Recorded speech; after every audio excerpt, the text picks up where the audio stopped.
So, welcome back to an end of the year fairly unbalanced with Mike Talon. I was not going to do one of these until 2023, but a story just crossed my world today, and it made me think some really dark thoughts, which I figured I would share. So, because it's Christmas and because the New Year's coming up, and because I have been in transition back to my beautiful Guatemala, I haven't been paying attention to too much news. And there's a lot happening, but it can wait, with the exception of this. In a couple of days, Kevin McCarthy is going to be vying to become the Speaker of the House of Representatives.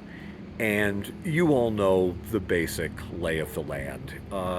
His caucus makes the scum and villainy of Mos Eisley's bar on Tatooine look like a bunch of choir boys.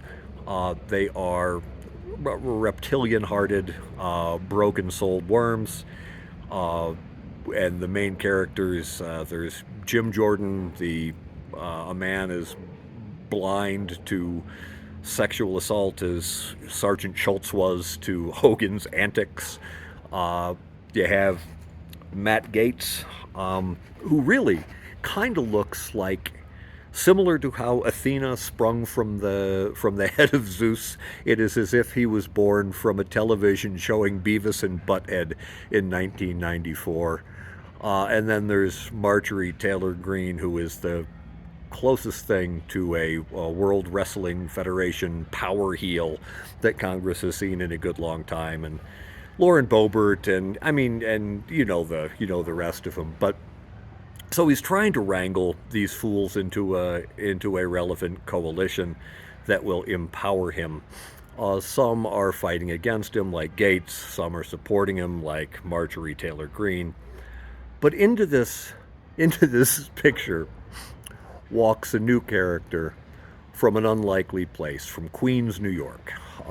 George Santos, a man who, during his campaign, claimed to be uh, Jewish, and yet when the New York Times and some other outlets did some reporting on him, he discovered that he's actually from a Catholic family in Brazil. He mentioned something about his grandmother and how he was Jew-ish, and had used that to somehow claim that he was a familial survivor of the Holocaust.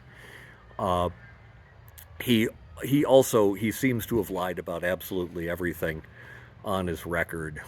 He claims to have graduated from Baruch College. Baruch College said he didn't graduate from there. He claims to have gone to New York University.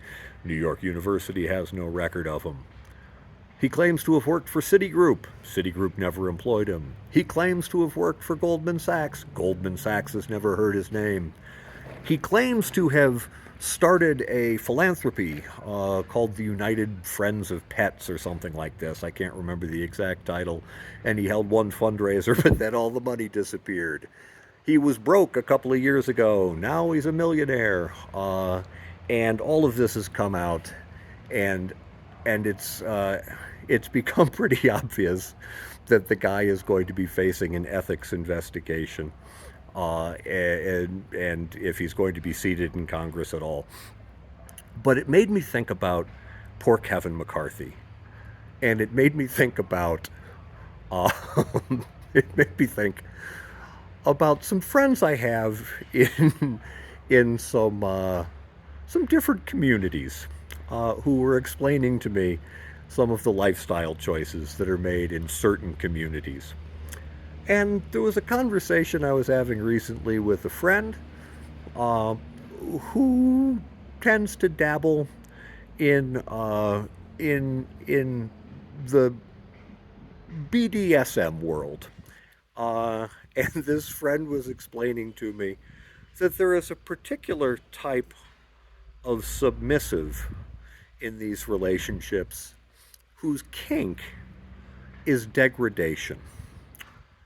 And they tend to gravitate towards or to find uh, DOMs, who are often daddies or mommies, bad daddies or bad mommies, who make them do terrible, well, no kink shaming, make them do different things that people who are not involved in this community might find humiliating.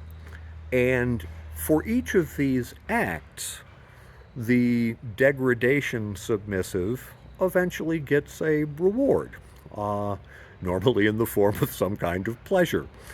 But to get there, you've got to do something embarrassing in public, or you've got to let someone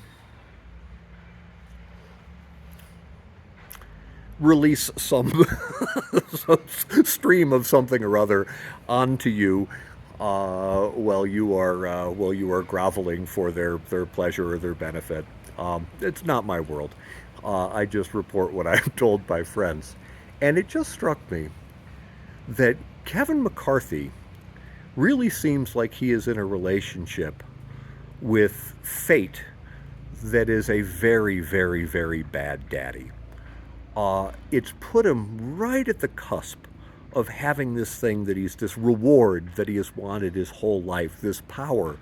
But in order to get it, he has to engage in the most humiliating, degrading public acts, like accepting into his caucus a man who has clearly lied about his finances, clearly lied about his education, clearly lied about his philanthropy, and even lied about the fact that he's not Jewish by saying he was Jew-ish. Now, again, I don't kink shame. I think people should do whatever they want. But I think we all can take a moment and just reflect on the absolutely hilarious state of affairs as we come to the end of the year that Kevin McCarthy faces as he goes into this vote. Maybe he's going to get his reward, but in this party that claims to be all about alpha males and to shame cucks, our friend Kevin McCarthy is the most groveling, broken, and submissive leader of his generation. And at some point, you kind of wonder if these folks are really in it for the reward. I can't say, uh, and I certainly wouldn't judge. But as always, Happy New Year. Subscribe, like, do whatever, and love to you all.